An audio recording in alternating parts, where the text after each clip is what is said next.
to everyone who's following on the social media platforms for Generation Africa, for Steps, for Afri Docs, and for all of our colleagues who are in this live chat. This is part of a series of conversations unpacking the thematics of the films of Generation Africa. And today we're focusing on the film African Moot, directed by Shamila Sidat, co-produced by Steps in South Africa, Undercurrent Television and Film in South Africa, and Tufi Films in Finland, and part of the Generation Africa collection, which we are releasing over the next weeks on AfriDocs. This film has done incredibly at festivals across the world, and it's also broadcast at it's been shared with several broadcasters where it's had an amazing response. So we're really happy for it to have a homecoming and to celebrate its launch on AfriDocs. We are privileged to have a facilitator, moderator for the conversation with the characters or participants of the film African Moot, and the director of African Moot. And our moderator is Matiko Mborera Nyamazi, who is based at the Center for Human Rights at the University of Pretoria. And she shortens her name Mati. She's from Bulawayo, Zimbabwe, and she is a graduate of BA Law at UP, as well as an LLB from the University of South Africa. And her academic interest is in human rights and international law and cybersecurity. And she's the best qualified person to have this conversation because she also works on the Moot competitions, which are organized out of the University of Pretoria. Mighty, welcome, and thank you for hosting this conversation for AfriDocs. So I'll just invite you to introduce the conversation and introduce your panel. Tiny, and good evening to everyone. It's an exciting conversation to have indeed. Beyond honored to facilitate this conversation. And my name is Mati Komborera.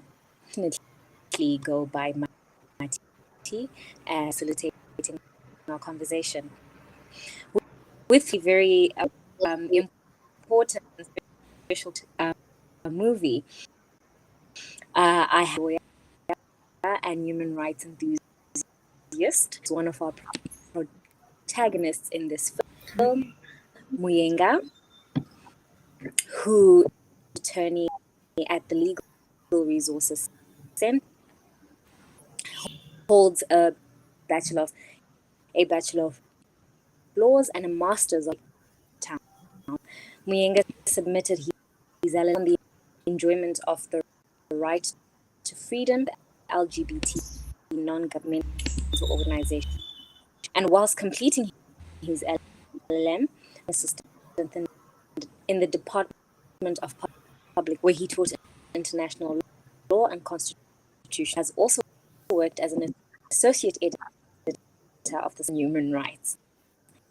He's passionate about litigation and has a particular environmental law and equality. He's based in Cape Town. Also have the diary briefly introduced by Tiny, Shamila, before turning to filmmaking, law and policy, including South Africa's UNIFEM, UNDP, and democracy. Her first feature-length to power about the law of South Africa's first female public protect film festivals and won multiple awards.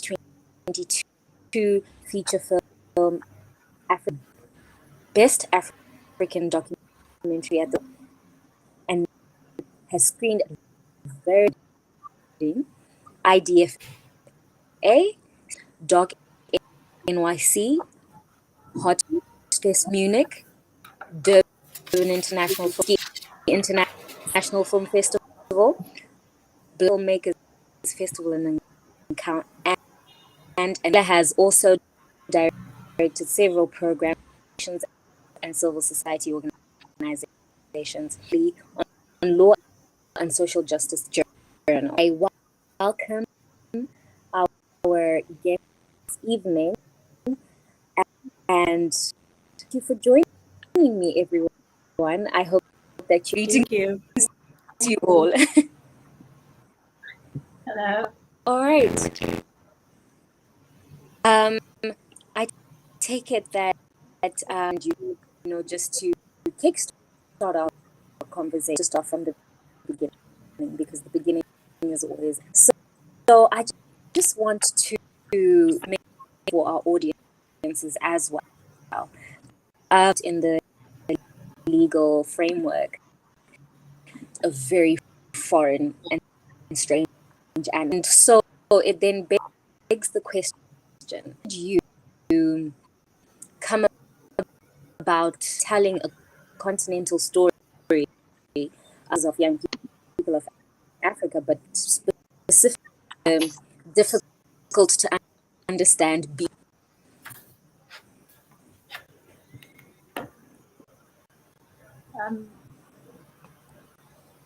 Hi. Hello, everybody. I I think we're having I think we're having a bit of a sound issue, so I couldn't get your question completely. Do you mind repeating the last bit? No problem. No problem. You know, if this is better by a thumbs up. I haven't.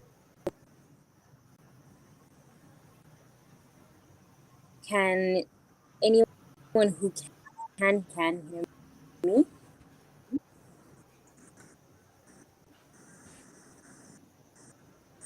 Okay, I'm going to just shoot that question again. Audio is getting better. So I was just explaining that not widely known, and they're not known outside the circle. So I just wanted to start off on Shamila. How did you, using something that is not easy to explain, linguistic, use it to tell such a Okay.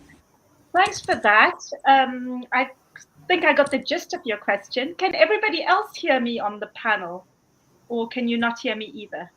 Okay. I can. Okay. Okay, so let me try. Well, first of all, I'd like to say hello to everybody joining us. And I'm particularly delighted today because we have two participants in the Moot, two incredible participants who were very brave to take, not just to take part in the Moot competition, which is an experience, as I've witnessed, filled with nerves. And, you know, it's a big deal to stand up there and present your argument and then be fired on by a panel of judges.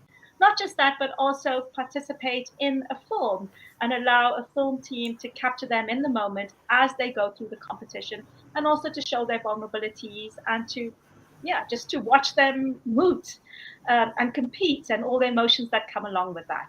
So firstly, thank you to Muyenga and to Daniela.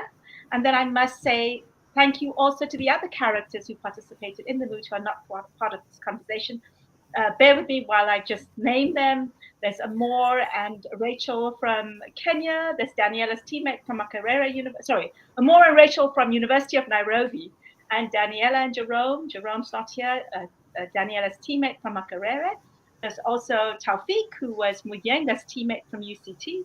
And then also our team from University of Cairo, Karim and Anouk, and several other participants that we followed over time. A special shout out to Emma and Pierre from Ivory Coast and numerous others. So yes, moot competitions. I think all of us in the world of law know them quite well or get to know them. And I'll speak specifically about myself. Once upon a long time ago, I was a law student myself. So I got to know this competition. I got to know about mooting. I was never brave enough to do any proper moot, but just a class moot. And I didn't think it was for me. But I kind of followed this world of mooting, and I came across this very interesting moots. So moots have become popular and they happen all over the world, and there's some very specialized and very big international ones. But this one, the African Human Rights Moot Competition, or the All Africa Moot, stood out for me because it had a continental focus. I looked at moots these moot competitions because they've been happening on the African continent since 1992, so it's, I think, 30 years of this competition, started by the University of Pretoria, the Center for Human Rights, happening every year in a different African capital on the continent. And I thought, what an amazing competition to happen in a different country, and involve youth of the continent who are very passionate about using the law. And we know the law can be used for good and the law can be used for bad. So I thought, what a great world to find young people on the African continent in, with their lives still ahead of them, with ideas and thoughts that they might want to share, very passionate about making legal arguments. And I thought, this is a challenge. How do we tell a story about mooters, about mooting, and just capture all the emotions, but also the real serious issues that the hypothetical case actually deals with. So that was my entry point into making a film about the mooting. And yes, there were lots of challenges in trying to make something that can be quite technical in terms of the law come alive. But I think it's very much through Daniela and Muyenga and the other characters that we really experience the world of the moot, what it means to participants, and also what lingering impact it can have, or what conversations that take place at the moot, and honing legal skills, sort of what role that plays, either in a young mooter's life or at that current time or into the future.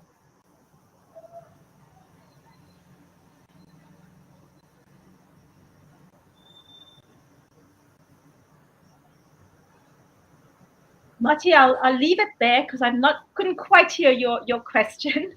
But if anybody else wants to speak about the same topic, please do.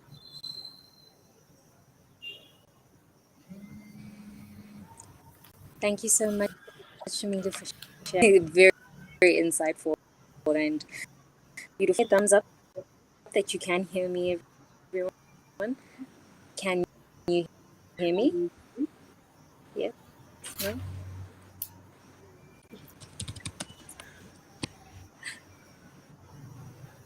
I'll try and be slow, and maybe we can get. I just wanted to, you said about her experience being, afraid, having the guts to moot. Pick up on Daniela's story. Since in the beginning of the moot, and had the opportunity to watch it. If you're not nervous, then there's so could you just talk us through your journeying through those nerves shared with the entire world, moving into your career, and how them helped you journey through that? Okay, good question. Thank you. Yes, I remember saying that it was really part of the human experience to be nervous about something like that. And especially it being a new topic, it being a new area of experience, speaking before really intelligent people, also being questioned while you are presenting your ideas, can be quite intimidating. And I think it got worse when we went to Botswana, because it was, and I remember I mentioned it, that it was the best minds from the continent and so many smart people and so many people with like new ideas and better arguments, and there were so many questions spanning the whole continent.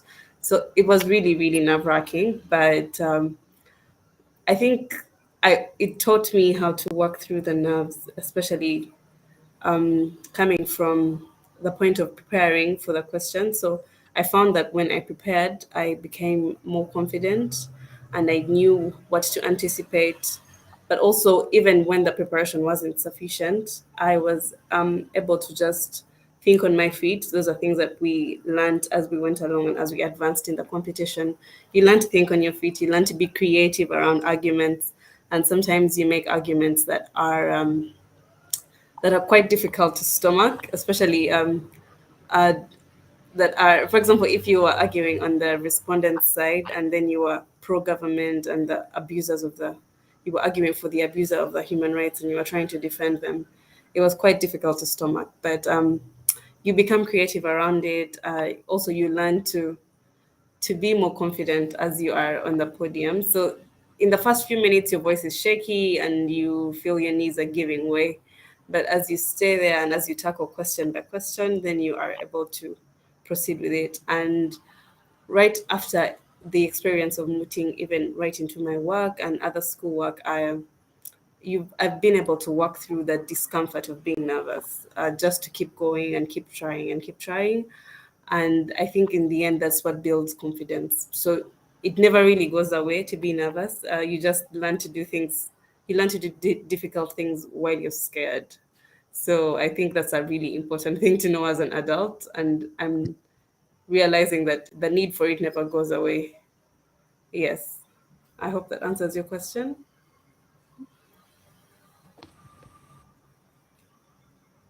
Cool.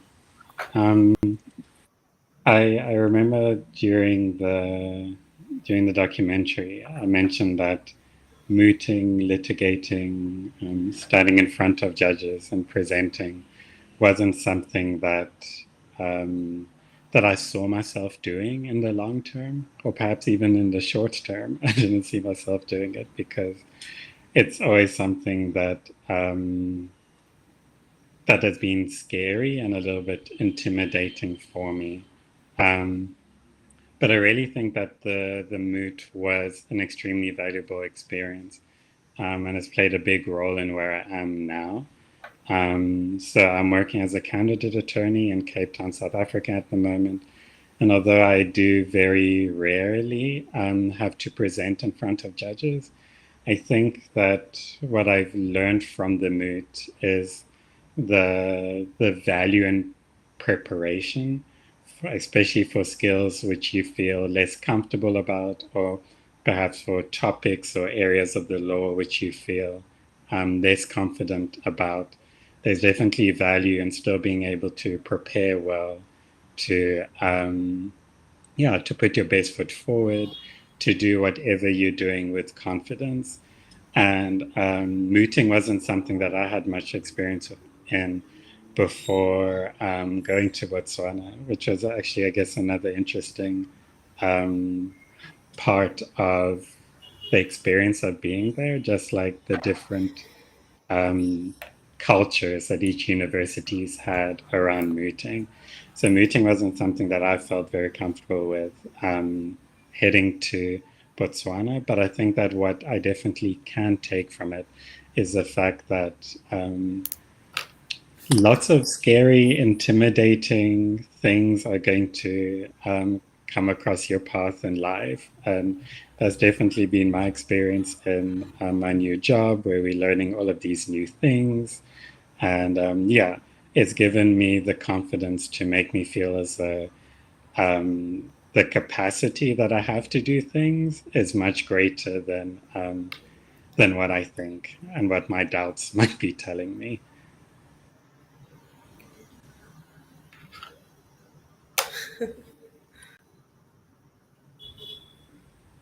Um,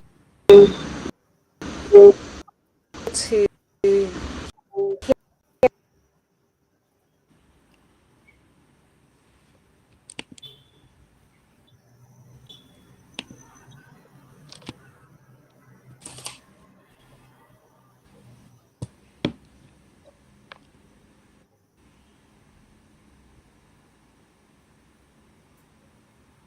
Do I go next, Mati? Yeah, I think it's you, Okay. Daniela. So the question that I'm supposed to answer for the benefit of the audience is, working in the law, how do I think issues of displaced persons and migration within the continent can be better addressed by the youth? I think that any conversation and anything as important as migrant rights and refugee rights deserve relevance in public spaces, deserve relevance in public conversations and dialogue. And I think that's one thing that our generation really excels at, is keeping the important things, the Important conversation. thing. So I think that we should, especially as we're getting into the workspaces and as we're getting into our different roles, some people are getting into politics and others are just in a private practice and others are in advocacy and human rights work. I think the best thing to do for migrant rights and for the situation of refugees and migrants all over the continent is just to, one, keep the conversation going, but also keep it going in a progressive way, in a way that ensures that there's protection of human rights for refugees, and also ensures that there are progressive voices for their protection and recognition, and for their for humanitarian aid even. So I think that's what young people should do better and should continue doing, to continue to advocate, even in the different, even if you're not in the human rights space. For example, I'm in a corporate space, but there's so many areas that I could be contributing, writing, speaking about it, um, and advocating in such, even teaching it in schools and wherever.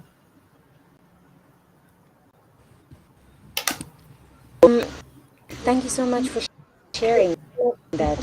You bring up a very important point, that we exist and can be used as them. And Muyenga, I just want something that you mentioned in the film. You mentioned in the film that you hadn't realized how the story is. And I feel is also engaging with the film. The statement stayed in the conference. How hard did you work to be born? And it's not a given that we will or stateless persons. And I just want to find out what your thoughts are around activism or bringing awareness and the narrative that people who are coming from a ward are unfit for the. If you could just explore that vein towards migration.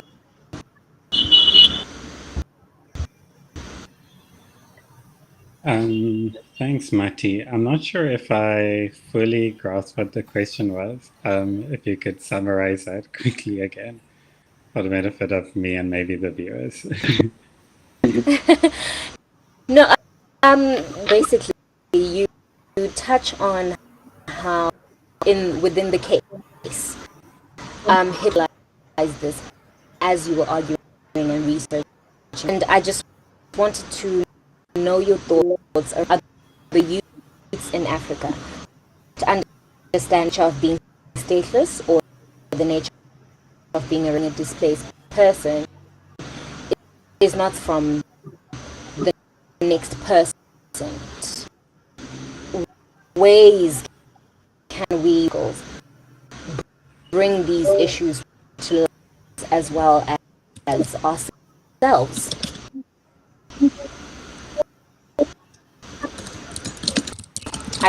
I will type that as well.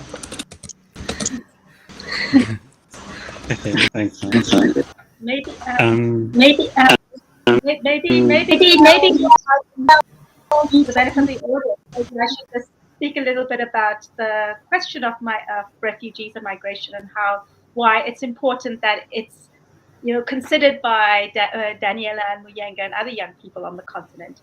And then maybe we'll, if that's okay, Marty. Okay.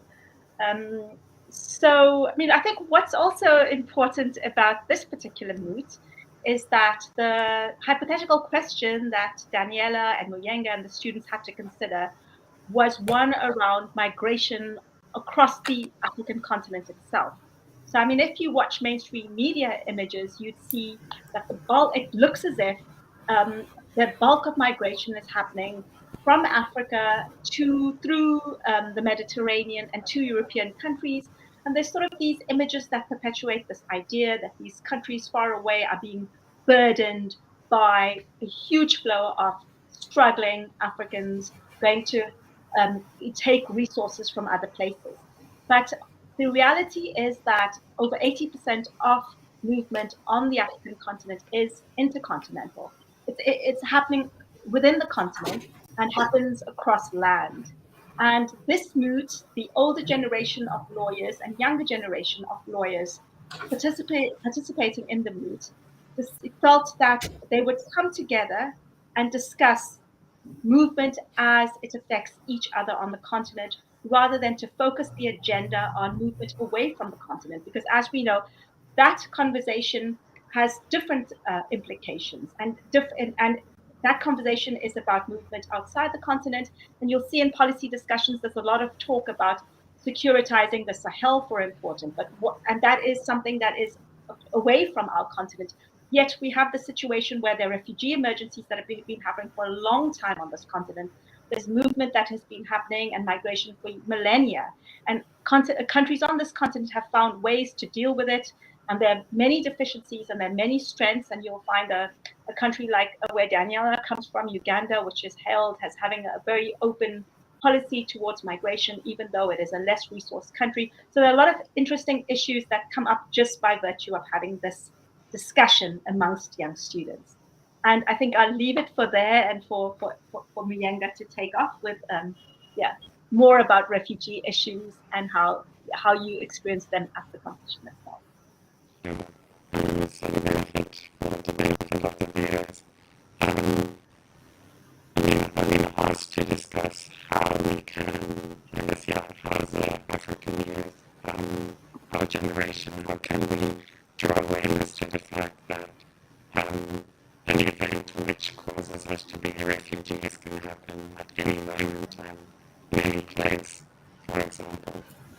And I do think it's a really interesting question, because I think a lot of the time, perhaps it's human nature to have this sense of complacency, or I guess a false sense of security, that bad events, bad luck, which may fall upon others, will never fall on us, because of whatever reason. I do think that perhaps with the increase of technology and the fact that it's just so much easier to hear narratives, stories, opinions, experiences of people from not only around the continent but around the world, people who are affected by these incidents should really be given the platform to just speak about the human side of it, the fact that perhaps they, like how they lost their house, how the school that they attended has been destroyed, just to really personalize these experiences, to make people think about, for example, the school that they went to, what it would feel like if they were gone, and it would just, or if the school were gone, and it would just help in demystifying these kind of unpredictable, violent, like seismic, life-changing events, and to make one think that, we have this and this and this and this in common, but at the end of the day, this war broke out in that part of the country. Is it possible that something similar might befall on me in the future? And I think it's a very important question to be asking ourselves. And I think that if we ask that question more often and considered it more seriously, then especially on the part of politicians, there would be more awareness and more sympathy towards people being forcibly displaced from their homes.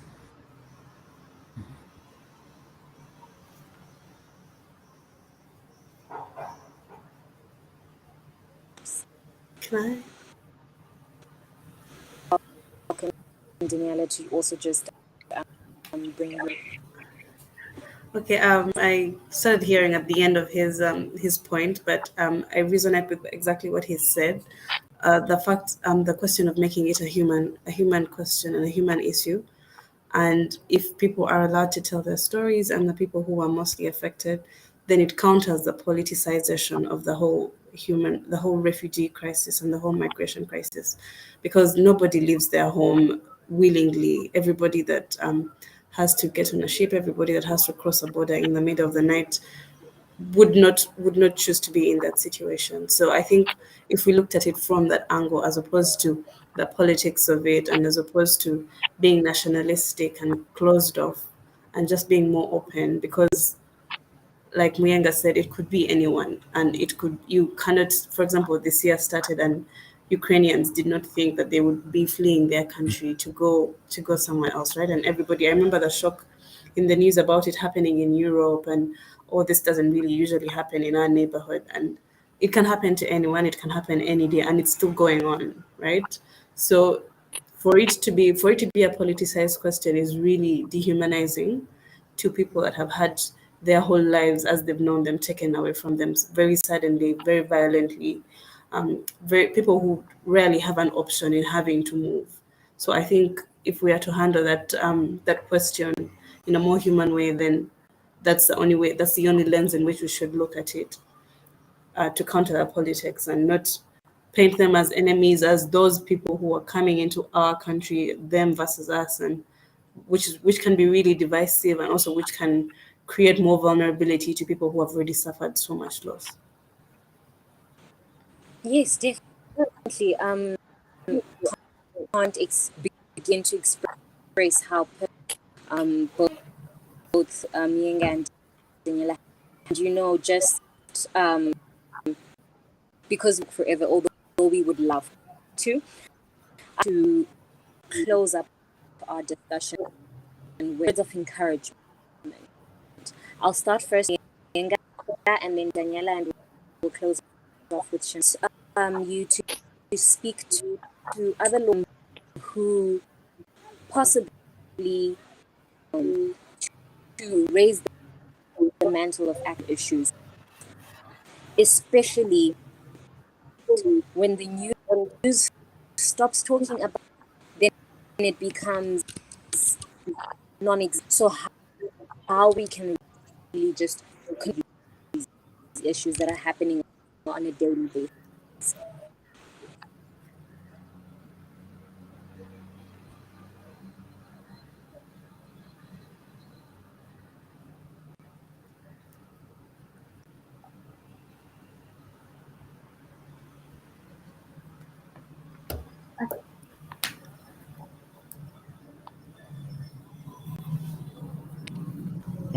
So I think that the Moot is a really good, I don't know, it hones skills that are really important for activism. It hones skills such as understanding where the other side is coming on, and also coming from, rather, but also the nuances that apply in arguments, and the fact that a number, like the same materials, the same laws can be used to justify a whole range of different positions. I think as an activist, it really shows you that the malleability of the law, and the fact that we need to have this kind of like legal imagination, use the law very creatively to advocate for the issues that we very firmly believe in. We shouldn't be discouraged by opening a law textbook and seeing a certain interpretation being pushed and think that's the end of the matter. This client, this community, this country, this group of people can't be helped. I think it really helped in terms of that creativity. And it's given me a lot of, optimism, seeing all of the great minds. I don't think that I spoke to Daniela much when I was in Botswana. I think I found her a little bit intimidating, to be honest. But they were very, very impressive people from all over the continent there. And if we all had take the same lesson about the creative use of the law from that Moot, I really think we can all make a difference wherever we find ourselves. Yeah. Thanks, Matty. Okay, a really good question. Um, I'll start with my experience, right? At my university, we had a program that was called Clinical Legal Education, and in it, Moot was used as a module, one of which were even graded upon. And most of the moots that we did were on human rights questions. And after doing those moots, we were assigned to either work on a case, on a research project, or to do an internship in an organization that advocated for the question on which you were mooting on. And it really, really gave us a mind shift, a mindset shift, right? Because when we went into law school, everybody was more, I'm going to get into a law firm and do private practice and do corporate practice, right? But we got to really understand these human rights principles, and we got to really internalize them and to appreciate them and even appreciate the activism work. And we even took it a step further to make it practical. So we would work with organizations in the Ugandan case, where we would take cases to the actual constitutional court that was strategic in expanding the reach of human rights or protecting. So, for example, I worked on issues to do with maternal health and sexual reproductive health and rights. And it's all because of a background in Moot that I was able to appreciate these questions, and I was able to research and read beyond the scope of my classwork. So it creates law students and lawyers in practice who are human rights sensitive, people who, even in any area that they eventually end up in, who are able to have that mindset and have that lens in everything that they do. So it creates a small change little by little, and I think it's really, really important. Thank you for that, Shamina. Make a Yes, contribution. yes. Well, thank you, Martin. Thank you so much for a lovely conversation, and also to Muyanga and Daniela. And you can see why speaking in the same session as them is a very difficult challenge. um, they choose their words beautifully and with a lot of heart. So maybe I'll just say about some of the reflections that people have had after watching African Moot that struck me, and it was directly about the characters themselves. After one of the screenings, a person from the African continent said, "You know what? I want to be friends with all the Mooters." And then somebody else, an older person, well, a person similar to my age, said, "You know what? I think the kids are going to be all right." So for me, when people watch this film, it's clear that they feel very inspired by the passion and dedication and also the skill and hard work of young people on the continent. And I think there's a lot, there's a lot here to take forward, just from this conversation, and just also just sort of the ethos and the spirit of young people on the continent who are keen to work hard and to help each other. No, definitely, it's in the hands of the youth. And joining me in this conversation, sharing that within your own spaces, this and that beyond this, we have more at both Moot court competitions, but also that I also just want to encourage everyone, firstly, to thank them, but to film if they haven't. It is available at afridocs.net on the social media page, able to find links to not only the films that are under Generation Africa, but also rise up in your act. Everyone, I want to say thank you, and Thank you. our audience, and I hope you.